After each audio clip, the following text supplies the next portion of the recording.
सभी दर्शकों का प्रतिज्ञा 21 चैनल में हार्दिक स्वागत है। ट्रांसलेशन के क्रम में अध्ययन कर चुके हैं प्रेजेंट और पास्ट तक। अब इसके आगे फ्यूचर टेंस के बारे में अध्ययन करना है, तो देखते हैं इस पल में कितना सीखने को मिलता है। Future indefinite tense.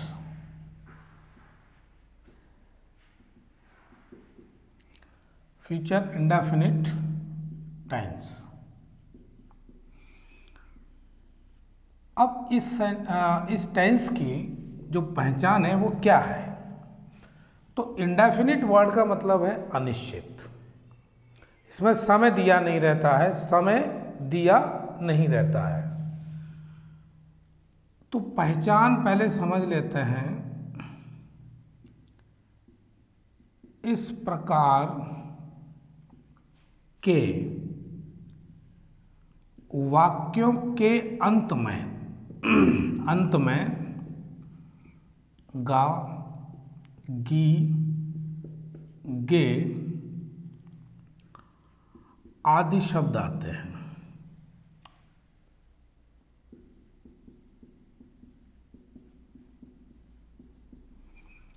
आदि शब्द कहना उचित नहीं होगा, यही आएंगे। गा, गी, गे शब्द आते हैं। और एफर्मेटिव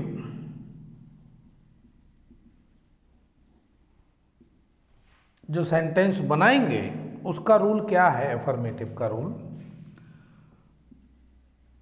तो वो ये है कि पहले तो हम सब्जेक्ट का प्रयोग करेंगे, फिर उसके बाद विल या शैल का प्रयोग करेंगे, उसके बाद वर्ब की फर्स्ट फॉर्म का प्रयोग करेंगे और फिर ऑब्जेक्ट लगाएंगे। इस तरह से एफर्मेटिव सेंटेंस जो बनेगा वो इस नियम पर बनेगा। अब उदाहरण देख लेते हैं। एग्जाम्पल, आज हम क्रिकेट खेलेंगे। ये सेंटेंस पहला लिया, आज हम क्रिकेट खेलेंगे। तो इसमें सब्जेक्ट क्या है? वी, हम। तो we shall play cricket today. अब यहां पर हमको एक बात और सीखनी है। नोट, आई तथा वी के साथ शैल का प्रयोग करते हैं। किसका करते हैं? शैल का प्रयोग करते हैं। और अन्य सब्जेक्ट के साथ वो विल का प्रयोग करते हैं। किसका करते हैं? विल का प्रयोग। यहां नोट करने वाली बात क्या है कि सब्जेक्ट में अगर आई और वी, सब्जेक्ट के रूप में आई और वी का प्रयोग हो रहा है तो उसके साथ शैल का प्रयोग करेंगे और बाकी अन्य के साथ विल का प्रयोग करेंगे। भाई ये बात दिमाग में रहनी चाहिए हर हाल में। दूसरा एग्जाम्पल लेते हैं एफर्मेटिव का, तो समझ में आएगा।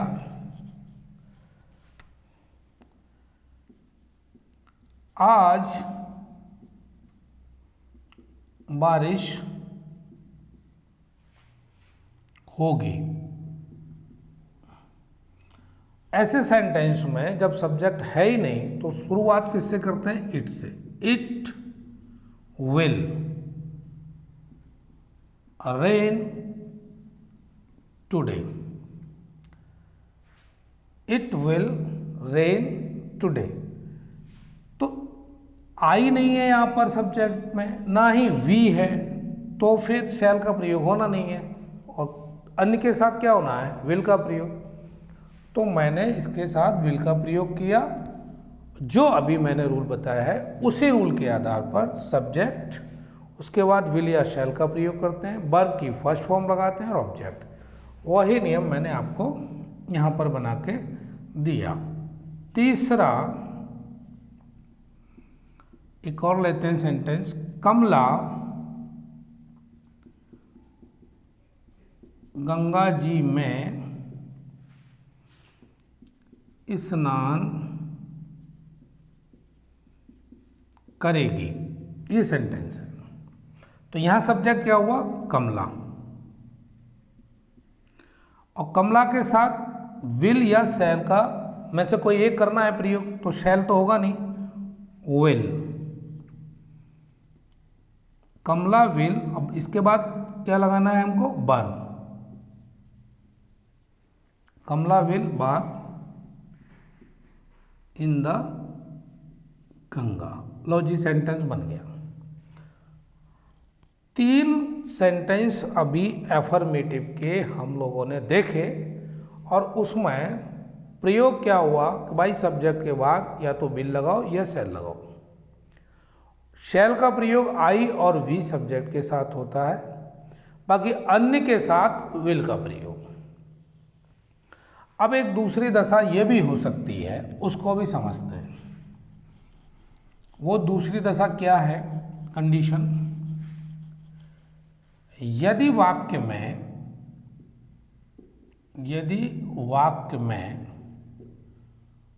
बाध्यता या अनिवार्यता प्रकट होती हो। क्या शर्त है, यदि वाक्य में बाध्यता या अनिवार्यता प्रकट होती हो तो नियम बिल्कुल बदल जाएगा। अब क्या नियम हो जाएगा, आई तथा मूवी के साथ प्रयोग करेंगे विल, और अन्य सब्जेक्ट के साथ शैल। जस्ट उल्टा हो गया। अब इसमें अगर सेंटेंस में बाध्यता या अनिवार्यता प्रकट होती हो तो आई और वी के साथ जो मैंने शैल बताया था वो इस प्रकार के वाक्यों में नहीं होगा प्रयोग। उसमें क्या होगा, फिर विल का प्रयोग होगा, और बाकी अन्य के साथ शैल का। अब एग्जाम्पल देख लेते हैं, उसी समझ में आ जाएगा। एक एग्जाम्पल लेते हैं, तुम्हें वहां जाना पड़ेगा, तुम्हें वहां जाना पड़ेगा, सेंटेंस ये है। अब यहां बाध्यता है क्योंकि जाना पड़ेगा। ऐसी दशा में हम सब्जेक्ट पहले देखते हैं क्या है। पहले सब्जेक्ट हमारा है यू, और अभी मैंने बताया है कि भाई आई और वी हो तो विल का प्रयोग करना, बाकी अन्य के साथ शैल का प्रयोग होगा। तो भाई ना तो ये आई है और ना ही ये वी है, यू है। शैल का प्रयोग करेंगे तो यू शैल। अब उसके बाद वर्ब का प्रयोग करेंगे, यू शैल गो, और वहां की अंग्रेजी हो गई there, you shall go there. तो ये बन गया बाध्यता वाला। दूसरा एक एग्जांपल और देख लेते हैं, मैं तुम्हारी सहायता अवश्य करूंगा। अब इस वाक्य में भी बाध्यता हो गई, अनिवार्यता हो गई। अब आई सब्जेक्ट हो गया, मैं सब्जेक्ट तो आई है, तो इसके साथ क्या होना चाहिए, विल, आई विल, और वर्ब हो गया help, I will help you, बन गया सेंटेंस। तीसरा सेंटेंस और देख लेते हैं, आज हम क्रिकेट अवश्य खेलेंगे, आज हम क्रिकेट अवश्य खेलेंगे। इसमें भी है बाध्यता और अनिवार्यता। सब्जेक्ट हुआ वी, तो वी के साथ क्या लगना है जी, विल लगना है। वी विल, खेलने के लिए अब वर्ब आ गया तो प्ले ही हो गया। We will play cricket today, भाई ये बन गया sentence, we will play cricket today. बेहद आसान है अगर समझ में आ जाए कोई भी चीज, और बहुत कठिन है अगर वो समझ में ना आए। तो इतना आसान तरीके से हम लोग ये देख रहे हैं, इसको अध्ययन कर रहे हैं कि सेंटेंस में अगर अनिवार्यता हो तो आप इनको उलट देते हैं। जहाँ विल लगना चाहिए था रूल के हिसाब से वहाँ सेल लग जाएगा, और जहाँ सेल लगना चाहिए था वहाँ विल लग जाएगा। बस इतना सा ध्यान रखना है और सेंटेंस आपका बन जाएगा। आगे देखते हैं।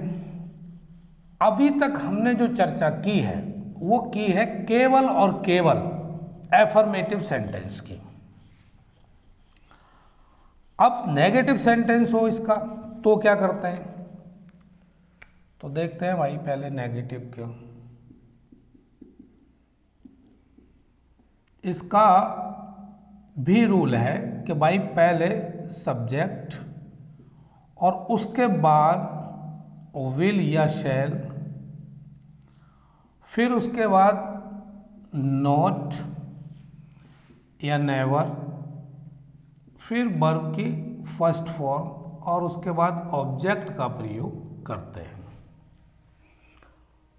कुछ नहीं बदला, अगर बदला है तो इसमें जुड़ गया है नॉट या नेवर। अब ये सेंटेंस की भाषा के आधार पर प्रयोग करना है।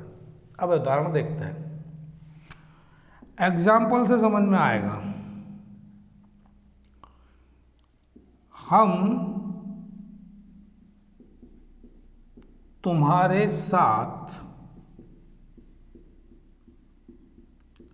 नहीं खेलेंगे। सेंटेंस क्या है, हम तुम्हारे साथ नहीं खेलेंगे।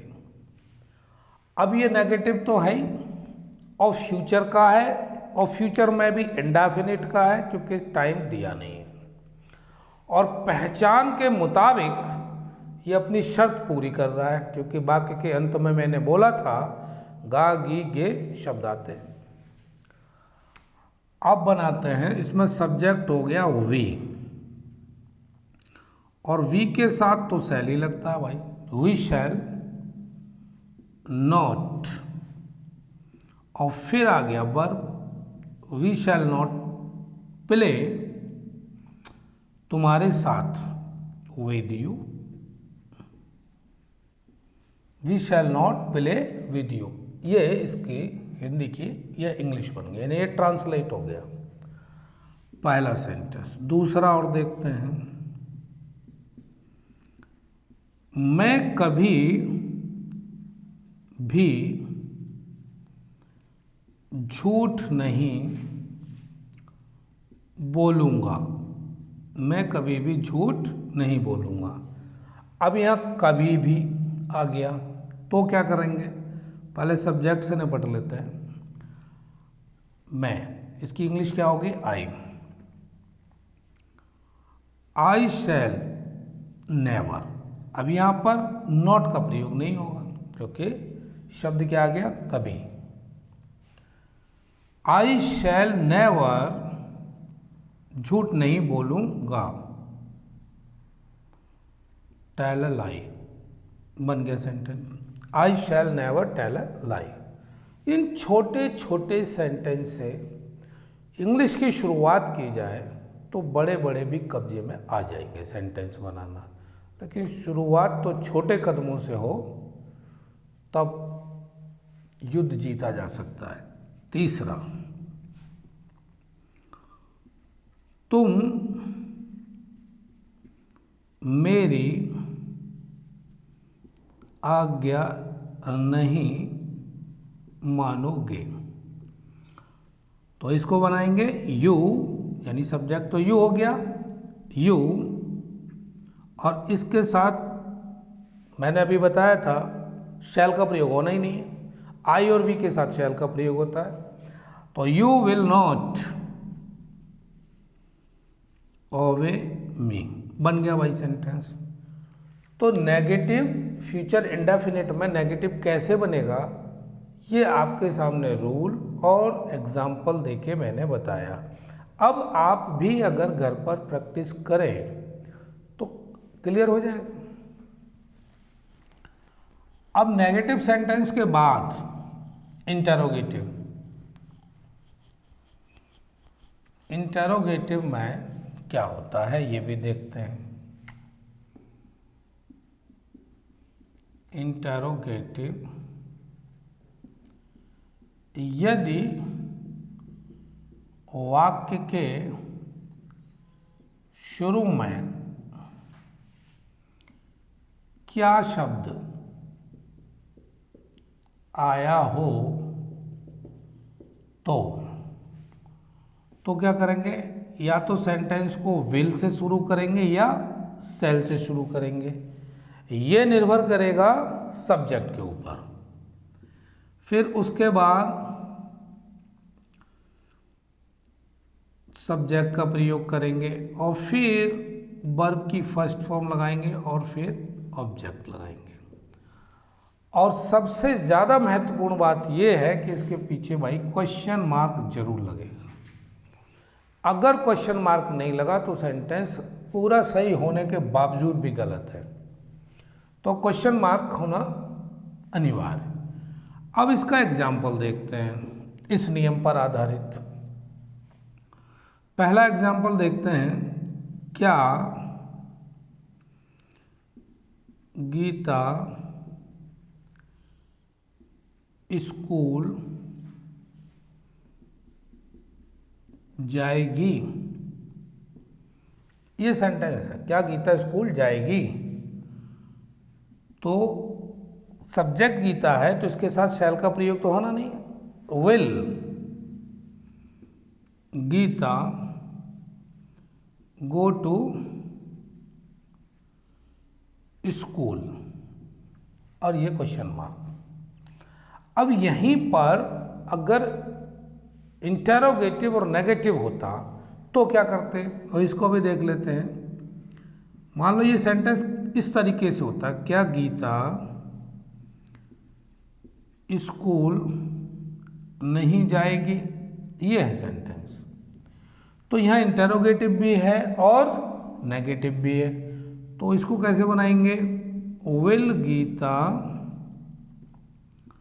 नोट, तुरंत सब्जेक्ट के बाद नोट लगा देते हैं। इस प्रकार के सेंटेंस में सब्जेक्ट के तुरंत बाद नोट का प्रयोग करते हैं। Will Geeta not go to school, ये बन गया आपका sentence. Will Geeta not go to school, क्या गीता स्कूल नहीं जाएगी। तो दोनों समझ में आ गया। अगर सीधा सीधा इंटरोगेटिव है तो ये कंडीशन, और उसमें अगर नॉट भी है यानी नेगेटिव भी है तो सब्जेक्ट के बाद नॉट लगा देते हैं। एक एग्जांपल और समझते हैं।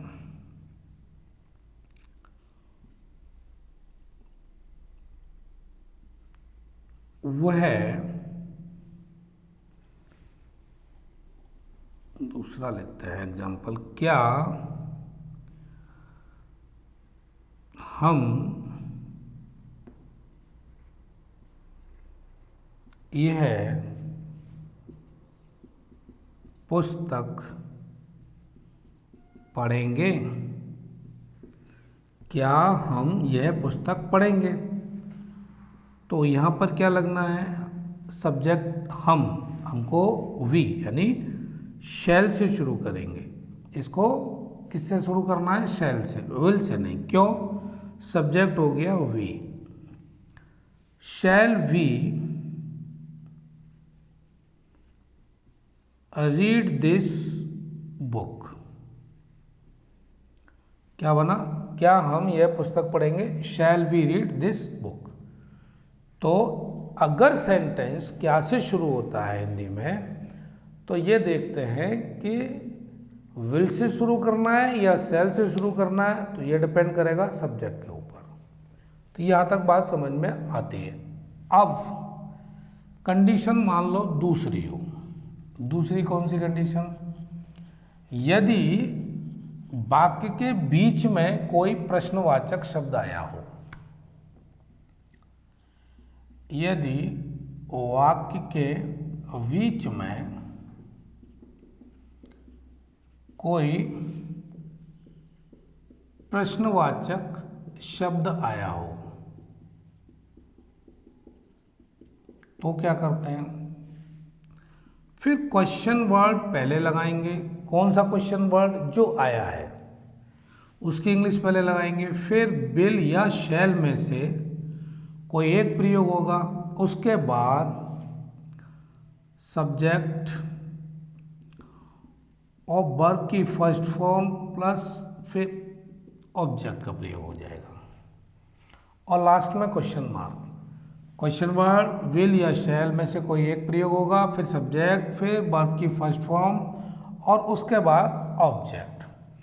अब एग्जांपल लेते हैं एक। कमल मोहन की सहायता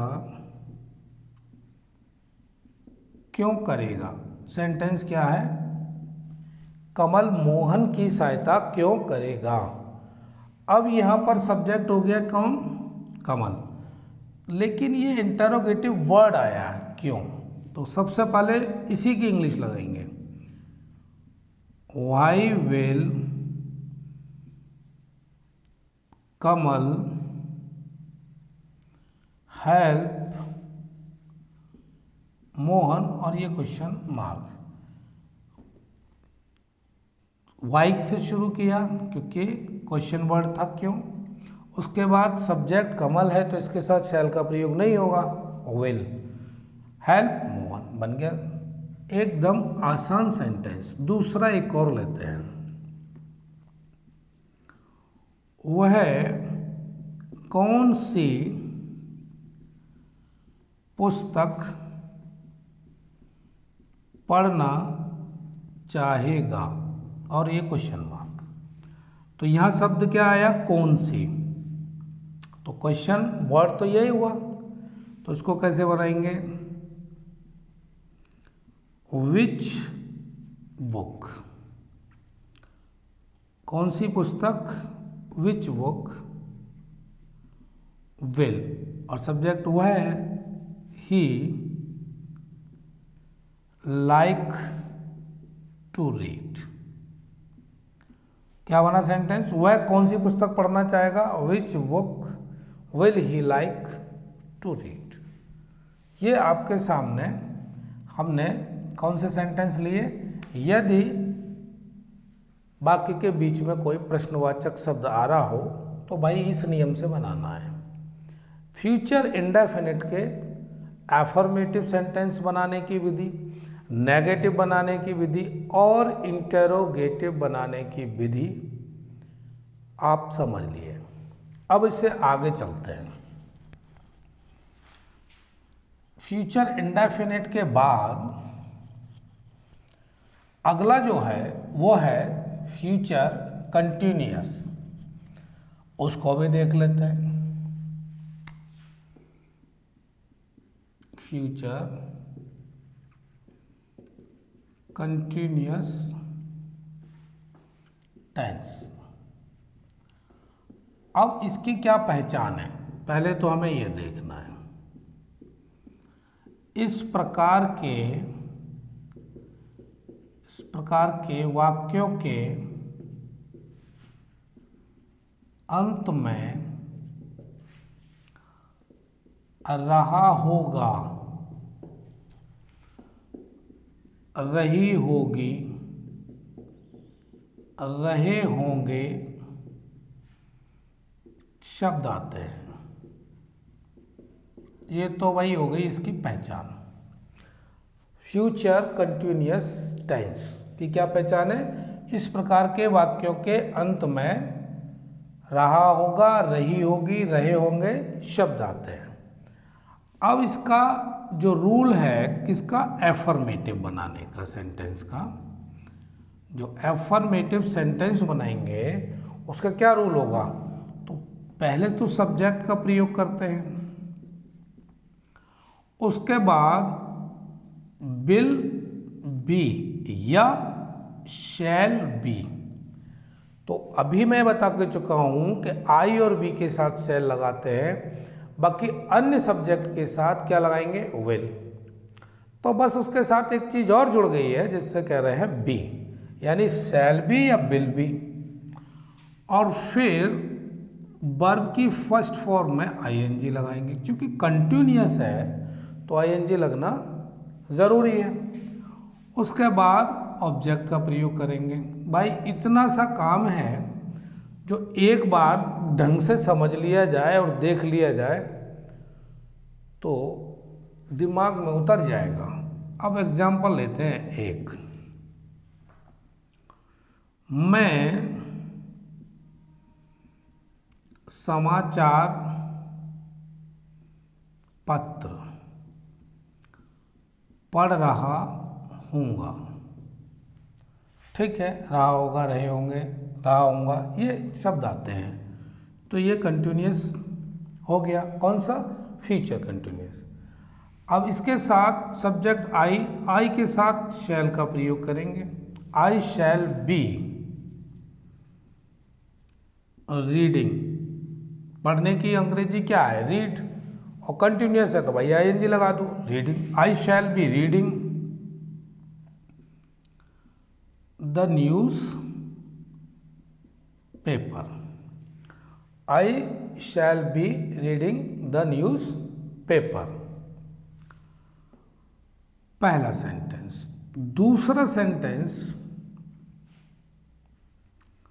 वह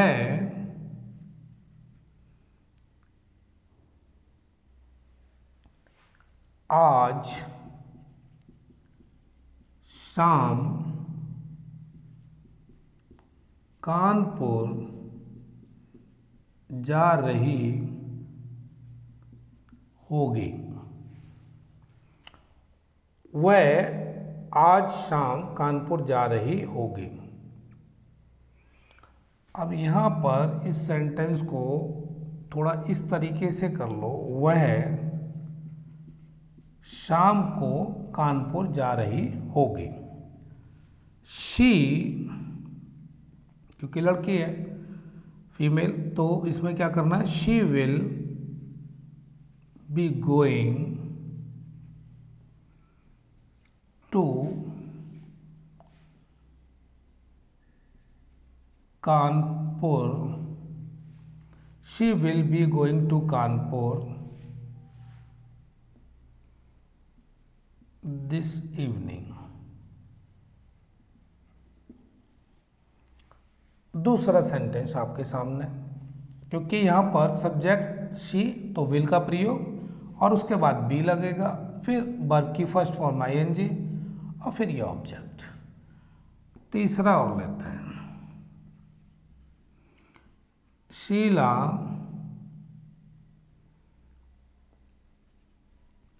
इस समय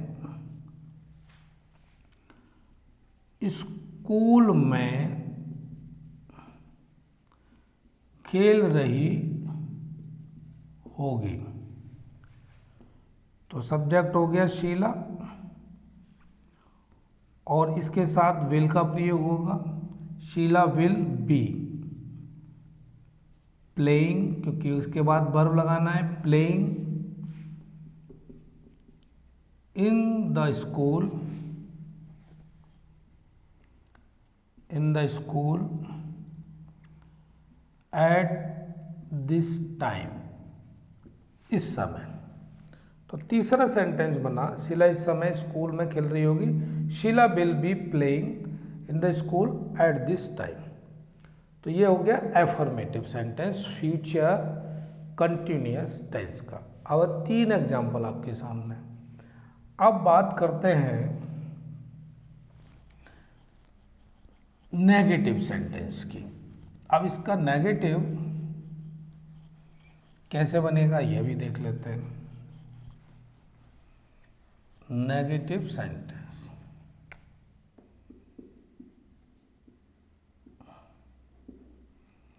पहले तो भाई सब्जेक्ट का ही प्रयोग करेंगे, फिर विल नॉट बी। अब क्या है, अभी पढ़ाया था कि विल बी, और अगर नेगेटिव हो तो विल और बी के बीच में नॉट का प्रयोग करते हैं, विल नॉट बी। और एक हो गया शैल नॉट बी। अब ये डिपेंड करेगा सब्जेक्ट के ऊपर कि भाई विल नॉट भी लगना है या शैल नॉट भी लगना है। उसके बाद वर्ब की फर्स्ट फॉर्म में आईएनजी लगा दीजिए, फिर उसके बाद भाई ऑब्जेक्ट लगा दीजिए, और ये सेंटेंस आपका बन जाएगा। अब एग्जांपल लेते हैं और एक सेंटेंस देखते हैं। तुम एक पत्र नहीं लिख रहे होगे। लो जी, ये सेंटेंस है एक, और नेगेटिव है ही। सब्जेक्ट हो गया यू, और यू के साथ शैल नहीं लगना है, विल लगना है। यू विल नॉट बी, क्योंकि नेगेटिव है और कंटिन्यूअस भी है, तो यू विल नॉट बी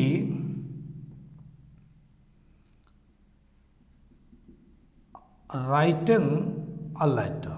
यह बन गया सेंटेंस, पहला एग्जाम्पल। दूसरा एग्जाम्पल और लेते हैं। रवि अपना पाठ याद नहीं कर रहा होगा। अब इस सेंटेंस में सब्जेक्ट क्या है, रवि, तो भाई पहले रवि की अंग्रेजी बना लेते हैं। रवि विल नॉट बी, क्योंकि इसमें भी शैल का प्रयोग नहीं होना है, क्योंकि शैल का प्रयोग तो आई और वी के साथ होता है। तो Ravi will not be learning his lesson. भाई ये कंप्लीट सेंटेंस बन गया।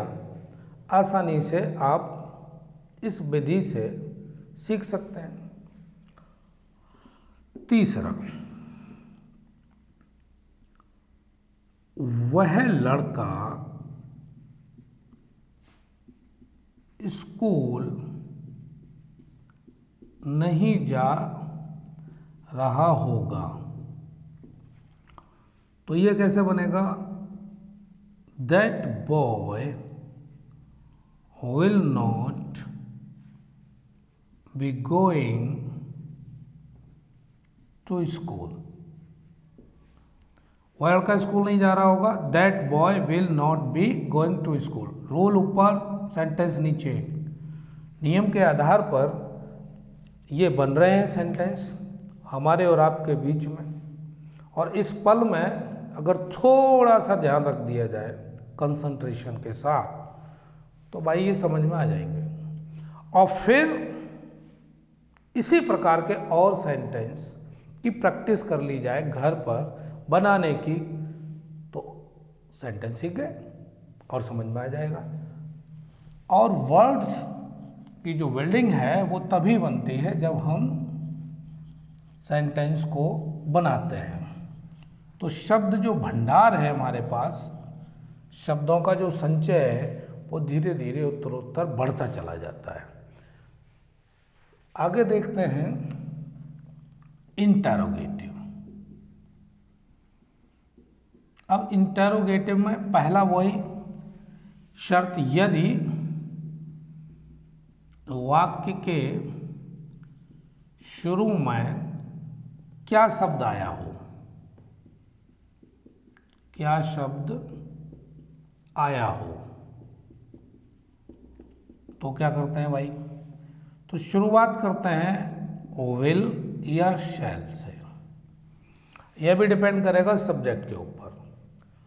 फिर उसके बाद सब्जेक्ट का प्रयोग करते हैं और फिर भाई बी लगाते हैं, क्योंकि कंटिन्यूअस है, पढ़ता हूँ फ्यूचर कंटिन्यूअस टेंस रहे बी। फिर उसके बाद वर्ब की फर्स्ट फॉर्म और उसमें आईएनजी जोड़ देते हैं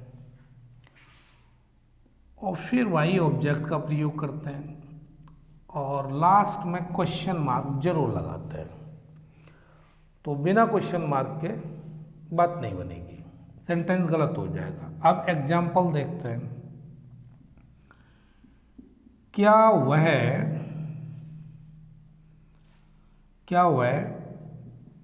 गाना गा रहा होगा? सेंटेंस क्या है? क्या वह गाना गा रहा होगा? तो चूंकि सेंटेंस वाक्य के शुरू में क्या आ गया, तो ये शुरुआत किससे? विल या शैल से। चूंकि सब्जेक्ट वह है यानी ही, तो उसके साथ शैल का प्रयोग तो होना ही नहीं, क्योंकि आई और बी के साथ होता है, तो विल का प्रयोग होगा। सेंटेंस शुरू हुआ विल से, भाई ये विल से शुरू हो गया। उसके बाद सब्जेक्ट आया ही, है ना, विल ही। अब उसके बाद क्या है? सब्जेक्ट के बाद ये बोल रहा है जी बी लगाओ, तो लो लगा दिया। फिर वर्ब की फर्स्ट फॉर्म आईएनजी लगाओ, तो गाना गाने को क्या बोलते हैं? सिंग। आईएनजी लगा दो, सिंगिंग हो गया, अ सॉन्ग। और फिर क्वेश्चन मार्क, अब बन गया सेंटेंस। पहला एग्जाम्पल। दूसरा एग्जाम्पल देखते हैं। क्या मोहन पुस्तक नहीं पढ़ रहा होगा? तो इस सेंटेंस में एक नई चीज क्या जुड़ गई?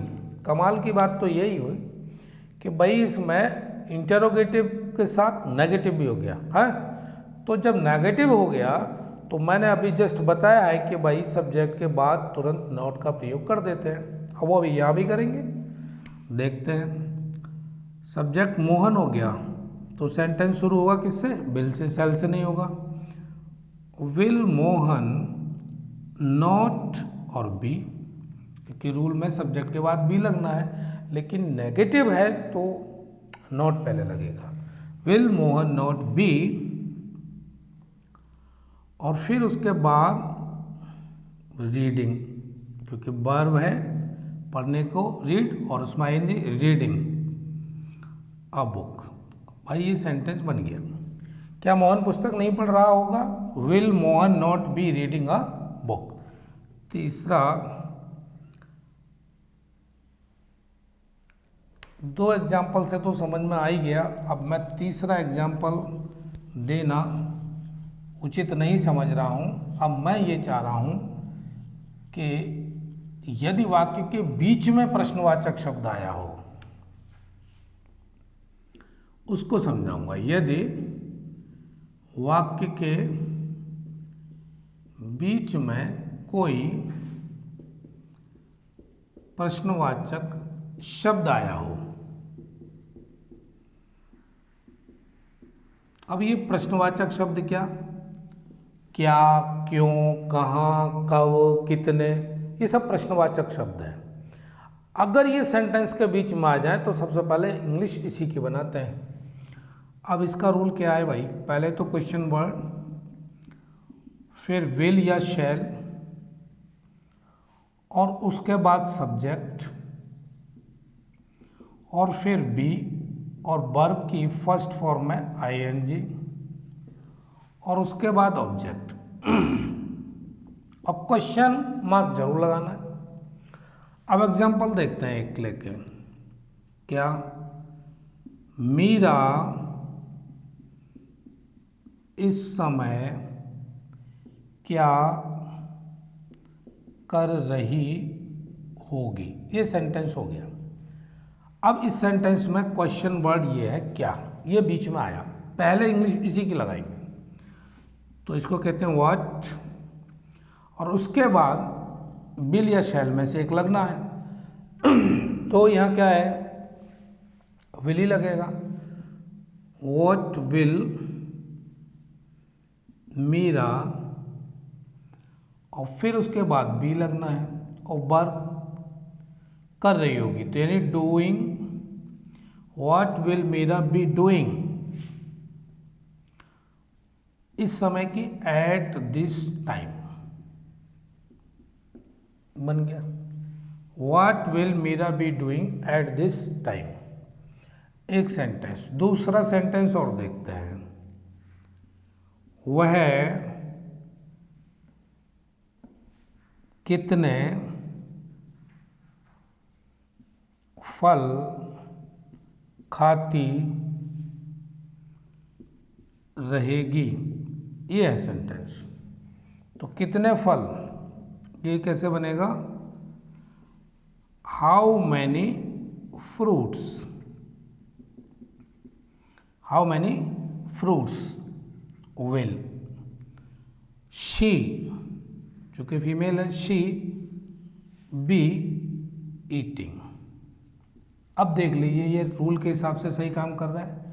क्वेश्चन वर्ड आ गया पहले, फिर उसके बाद विल बी आ गया और सब्जेक्ट आ गया, फिर उसके बाद बी और वर्ब की जो फर्स्ट फॉर्म है उसमें आईएनजी लगा के बना दिया।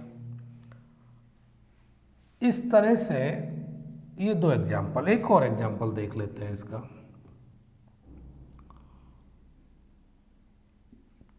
तुम्हें कल कौन पढ़ाता रहेगा, ये एग्जाम्पल। तो ये कौन क्वेश्चन वर्ड है, इसको पहले लगाएंगे हु